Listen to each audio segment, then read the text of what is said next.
Good morning students. आज की class में हम लोग एक्सियम्स थ्योरम्स के बारे में कुछ बात करेंगे। ध्यान रखें, जैसे कि आप सभी को टू का टेबल जिस ढंग से याद है कि कोई भी यदि आपसे पूछ दे टू टू जार तो तुरंत आपका आंसर हो जाता है 4, टू फाइव जार 10। ठीक उसी तरीके से अभी तक की ज्योमेट्री की क्लास में जो कुछ भी हम लोगों ने बात किया है उन सभी को भी आप इतना ढंग से अच्छे ढंग से याद कर लें कि जिस टाइप से टू के टेबल को पूछने पर आप बड़ी तेजी से बिना समय गंवावे आंसर उसका दे देते हैं और वो भी सही सही। तो ये भी जब किसी हम प्रॉब्लम में फंसे यानी कोई एक क्वेश्चन सॉल्व करने चले तो इसका अप्लाई किया जा सके, और ये सारे एक्सियम्स और थ्योरम्स को आपको उसी तरीके से ध्यान से रखना होगा याद। जैसे कि टू का टेबल याद किया है, इसके साथ साथ जितने डिफिनीशंस और प्रॉपर्टीज हम लोग देखते आए हैं उन सभी को भी आपको एकदम ध्यान से देखना होगा। चलिए हम लोग देखते हैं आज का अपना फर्स्ट एक्सियम, और ये है if a ray stands on a line. यदि कोई एक रे सपोज ओ ए किसी एक लाइन पर खड़ी है, सपोज ये BC नाम के लाइन पर खड़ी है। यदि एक रे OA BC नाम के लाइन पर खड़ी है, if a ray stands on a line, OA नाम की रे BC नाम की लाइन पर खड़ी है, then the sum of two adjacent angles, तब यहां ये जो दोनों एक एडजेसेंट एंगल्स बन रहे हैं, पहला एडजेसेंट एंगल हो जाएगा एंगल AOC और दूसरा एडजेसेंट एंगल हो जाएगा एंगल AOB। एडजेसेंट एंगल के बारे में कल ही चर्चा की थी हम लोगों ने, एक बार फिर से उसे रिवाइज कर लेते हैं।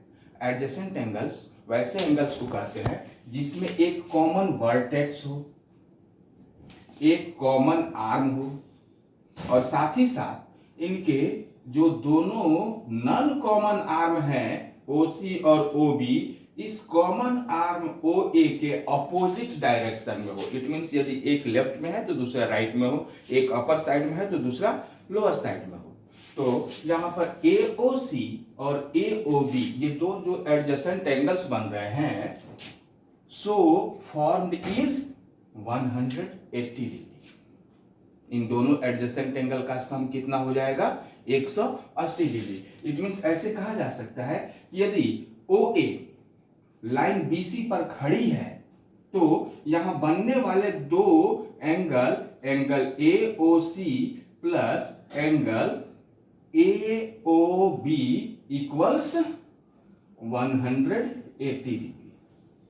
ये हमारा फर्स्ट एक्सियम है जिसके बारे में कल भी हम लोगों ने चर्चा की थी, और हम लोगों ने लीनियर पेयर ऑफ एंगल्स में भी ऐसा देखा था कि दो एडजेसेंट एंगल्स जिनका सम 180 डिग्री हो जाए तो उन दोनों एडजेसेंट एंगल्स को हम लोग लीनियर पेयर ऑफ एंगल्स के नाम से जानते हैं। उसी के बारे में यहां पर भी कहा जा रहा है कि if a ray stands on a line then the sum of two adjacent angles so formed is 180 degree. Okay, और अपना सेकंड एक्सियम जो है वो 6.1 का वाइस वर्सा यानी अपोजिट है। इसे ऐसे कहा जा सकता है, एक बार फिर से फर्स्ट एक्सियम को आप रिवाइज कर ले। उसमें आपने देखा था कि यदि कोई एक रे किसी एक लाइन पर आकर खड़ी होती है तो यहां बनने वाले दोनों एडजेसेंट एंगल का सम 180 डिग्री होगा। जस्ट उसी का अपोजिट है। ये कह रहा है if the sum of two adjacent angle is 180 degree. यहां पर कहा जा रहा है पहले उन एडजेसेंट एंगल के सम के बारे में ही बता दे रहा है कि उनकी वैल्यू कितनी होगी। क्लियर?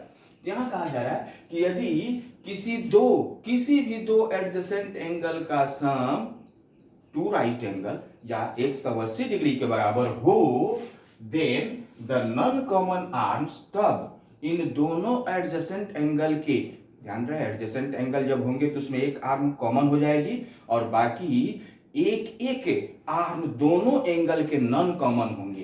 तो इसीलिए यहां पर इन्हीं को कहा जा रहा है then the non common arms. तो ये जो नॉन कॉमन आर्म्स हैं ऑफ द एंगल्स, इन दोनों एडजेसेंट एंगल्स के जो नॉन कॉमन आर्म्स हैं फॉर्म अ लाइन, एक लाइन बनाएंगे। ऐसे देख लेते हैं, यहां क्लियरली हमारे पास ये कहा जा रहा है कि OC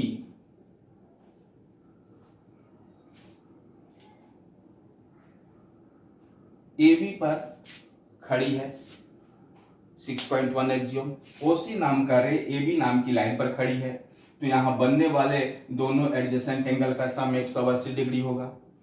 ये 6.1 एक्सियोम 6.2 एक्सियोम कह रहा है कि यदि यहां COB एंगल और COA एंगल का सम 180 डिग्री है, तो ये दोनों चूंकि एडजेसेंट एंगल्स हैं, तो इनके जो नॉन कॉमन आर्म है, COB एंगल का नॉन कॉमन आर्म हो गया OB और COA एंगल का नॉन कॉमन आर्म हो गया OA।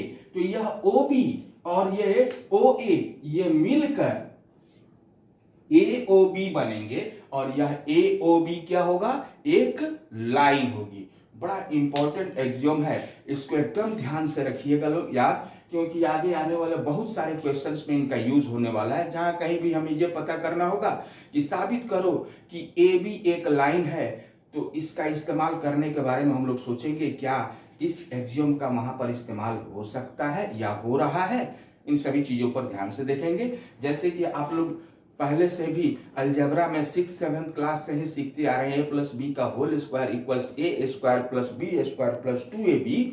जितनी आपको सरलता से ये याद है और पूछने पर आप जवाब दे देते हो, उसी तरीके से इन दोनों एक्सियोम्स को और अभी आने वाले थ्योरम को तथा इसके बाद आने वाले सभी एक्सियोम्स और थ्योरम को भी आप लोग खूब ध्यान से पढ़ते रहें, जिससे की आवश्यकता पढ़ने पर यह आपके लिए सहायक हो। ओके, इन दो एक्सियोम्स के बाद अब पहला थ्योरम आपके सामने में आ रहा है। ध्यान रखें, थ्योरम एक्सियोम्स के बारे में हम लोग यूक्लिड्स ज्योमेट्री में बात कर चुके हैं। एक्सियोम्स जो कि अपने आप में सिद्ध होते हैं, साबित होते हैं, उन्हें साबित करने की आवश्यकता नहीं है, वो किसी डिफिनीशन से सच्ची सच्ची बातों को, घटनाओं को लिया गया है। इनकी सहायता से हम लोग थ्योरम्स को प्रूव करते हैं। लेकिन ध्यान रखें, एक्सियोम्स और थ्योरम्स दोनों के दोनों स्टेटमेंट हैं।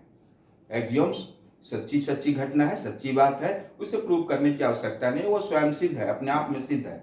लेकिन थ्योरम ऐसा स्टेटमेंट है जिसे हम लोगों को प्रूव करना पड़ता है। तो पहला थ्योरम हमारे सामने में आ रहा है, ये कह रहा है if two lines intersect each other, यदि कोई दो लाइन एक दूसरे को इंटरसेक्ट करते हैं, करके देखते हैं। एक लाइन हो गया अपना AB और दूसरा लाइन हो गया CD। यदि ये दोनों एक दूसरे को O पॉइंट पर इंटरसेक्ट करते हैं, if two lines intersect each other then the vertically opposite angles are equal। इसके बारे में कल हम लोग चर्चा किए थे कल के अपने लेक्चर में। तो यहां बनने वाले जो दो वर्टिकली अपोजिट एंगल होंगे वो क्या होंगे, आपस में इक्वल होंगे। क्लियरली आप सभी को तो वर्टिकली अपोजिट एंगल पहचानने में अब कोई दिक्कत नहीं है। ध्यान रख के पहचानना यहाँ सबसे बड़ी बात होगी। अगली क्लास में जो हम लोग क्लास लेंगे उसमें बहुत सारे एंगल्स को यदि आप पहचान जाएंगे तो आप बहुत कुछ सीख जाएंगे। ओके, एक बात मैं यहाँ पर आपसे कहना चाहूंगा, हम लोगों ने बचपन में पढ़ी थी, गाय पर लेख लिखो। बच्चों ने लिखा था गाय एक पालतू जानवर है, इसके 4 पैर, एक पूंछ एक्सेट्रा एक्सेट्रा होती है, गाय सफेद होती है। ओके, बड़े हो गए तो यदि कभी भूल से आपको सफेद भैंस दिख जाए, उजली भैंस दिख जाए, तो क्या वो उजली भैंस गाय होगी? पहचानना जरूरी है। गाय यदि काली हो गई तो क्या वो भैंस हो जाएगी?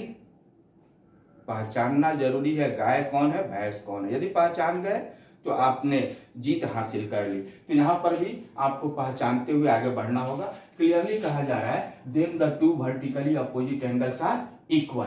दो वर्टिकली अपोजिट एंगल्स हम सेम निशान बना रहे हैं। पहला एक एंगल हो जाएगा हमारा BOD और BOD का वर्टिकली अपोजिट एंगल हो जाएगा एंगल AOC।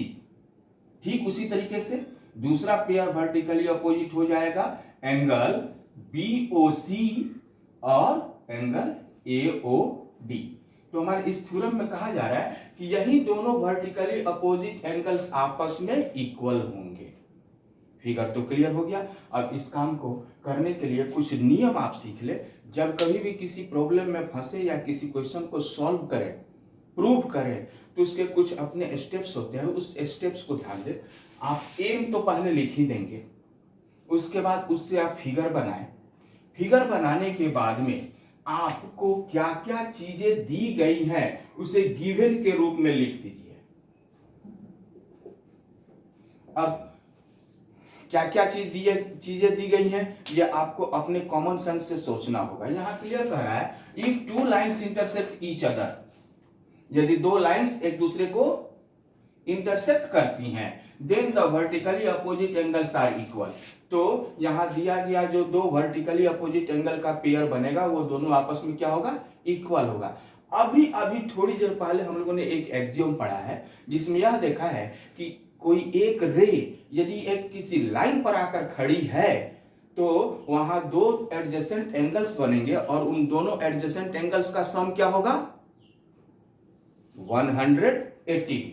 यहां क्लियरली देखिए, यदि हम केवल OB नाम के रे को देख रहे हैं तो OB नाम की रे क्या CD नाम के लाइन पर खड़ी है? यदि खड़ी है तो एंगल BOC और एंगल BOD का सम कितना होगा, 180 डिग्री। ठीक उसी तरीके से यहां प्रत्येक लाइन पर, दोनों लाइन पर कोई ना कोई एक रे खड़ी है, इसको आप लोग जज करें और हम लोग यहां उस सारे दिए गए चीजों को जिससे कि हम लोग को पता चल रहा है उसे लिख लेते हैं। यानी angle BOC plus angle BOC plus angle BOD equals 180 degree. ये कैसे संभव है, किस नियम से? एक्सियोम 6.1 से। यहां लिख ले, ये हमारा एक्सियोम 6.1 से। फिर वैसे ही और भी बहुत सारी चीजें हैं, उनको भी आप लिख दे। Angle BOD plus angle BOD plus angle AOD equals 180 degree. ये कैसे हो गया, ये भी एक्सियोम 6.1 से। Next angle AOD plus angle AOC equals, ये कैसे हुआ, ये भी एक्सियोम 6.1 से। यहां हर जगह आपको लिखना पड़ेगा कैसे कैसे होते जा रहा है। फिर फाइनली आ जाएगा angle AOC plus angle BOC equals also, कोई दिक्कत? गिवन लिखने के बाद में अब आप यह लिखे कि आपको प्रूफ क्या करना है। यानी गिवन के बाद में हो जाएगा टू प्रूव।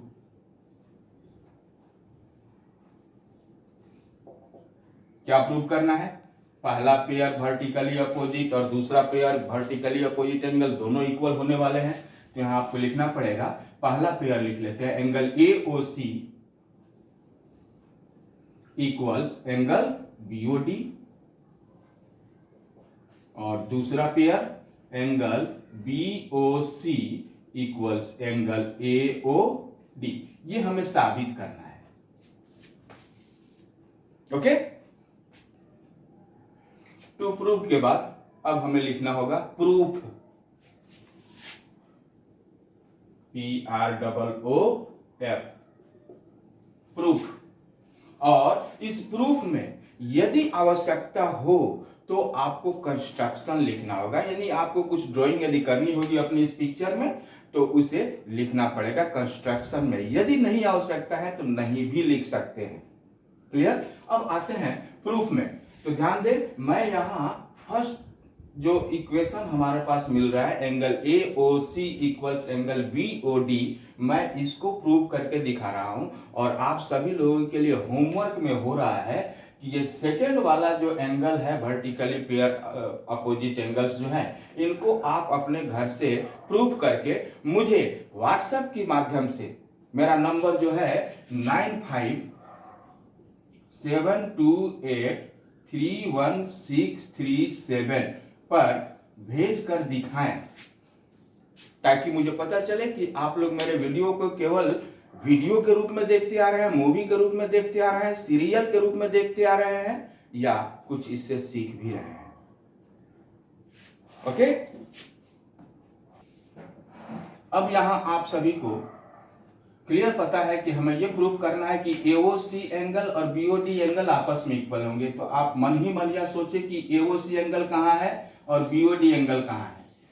इन दोनों एंगल्स को तो रखना ही रखना अपने साथ, बाकी एक कोई एडजेसेंट एंगल जो बच रहा है एओसी का या बीओडी का, उसको इसके साथ सम्मिलित कर लेते हैं और साथ लेके चलते हैं।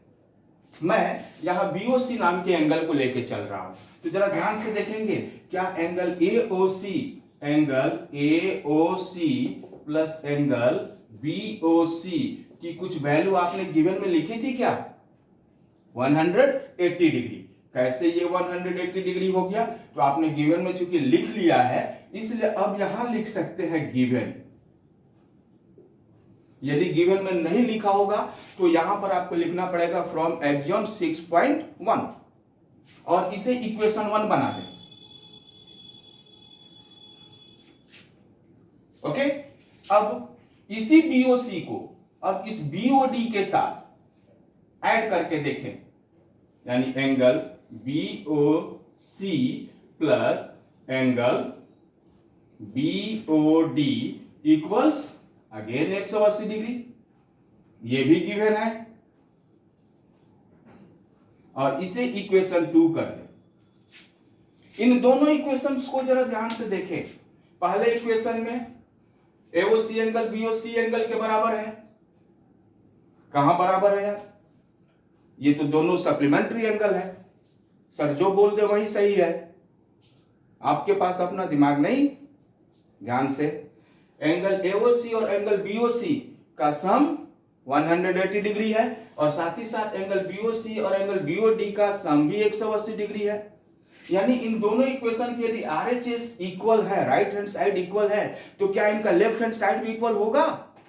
क्लियरली हमें यूक्लिड साहब ने यह बता दिया है कि कोई सेम चीज के बराबर जो भी चीजें होंगी वो आपस में क्या होंगी? इक्वल होंगी। तो यहां एलएचएस दोनों इक्वल हो जाएगा, तो लिखना पड़ेगा हमें फ्रॉम इक्वेशन 1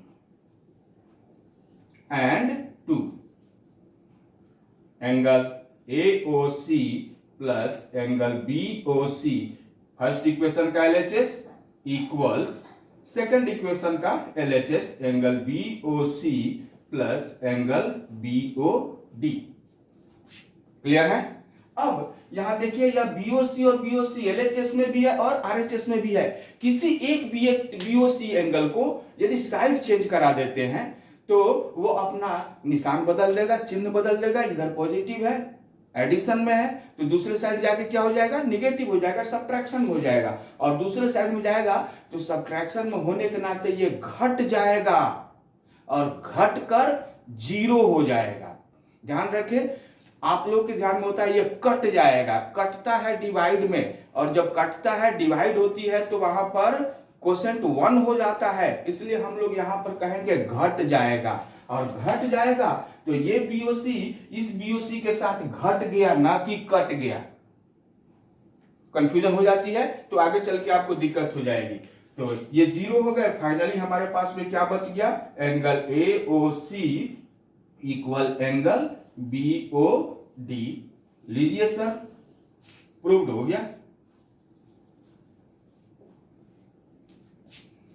कोई दिक्कत? कल आप सेकेंड नंबर क्वेश्चन मुझे बनाकर दिखाएंगे। मेरा वीडियो आने से पहले देखता हूं कितने लोग इस होमवर्क को कंप्लीट करते हैं। आज की वीडियो में, आज की क्लास में इतना ही। Thank you.